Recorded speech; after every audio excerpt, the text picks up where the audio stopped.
Departamento de Salud may patanid sa publiko nganing malikayan ang posibleng helang na darakan ashfall makalihis sa nangyaring pagtuga kan Bulkan Bulusan.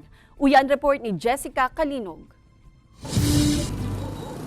Kasabay kan bigla ang pag-alboroto kan Bulkang Bulusan. Nagkapirang mga residente ang naapektaran kayni, urog na ang ashfall na nagtama sa nagkapirang lugar, arog kan huban asin irosin Sorsogon. Huli kaini nagpatanid ang DOH sa publiko na maglikay, urog na sa posibleng epekto kaini sa salud kan mga tao.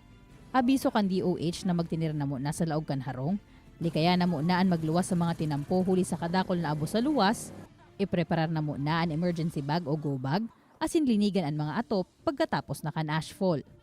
Mahigot man ang pagirumdom kan DOH na pangatamanan ang respiratory system kan sarong tao. Sa tahaw kan pagbuganin abo kan Bulkang Bulusan, dapat na pirming maggamit nin face mask. Likayan ang pagbukas nin pintuan asin mga bintana, asin magbugtak nin medyo basang kurtina. Sertuhon man subuot ang supply kan mga bulong para sa mga may hika asin allergy.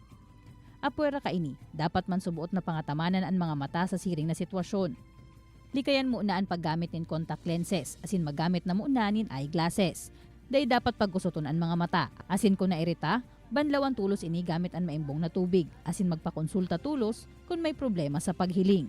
Para naman sa salbadong pagkakan, sigun sa DOH, dapat nahugasan nin marhay ang mga kamot antes magluto o magkakan.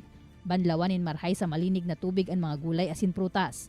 Takupan ang mga pigbubugtakan nin tubig asin syertohon na dai pa expired ang pigtipon na mga pagkakan sa harong.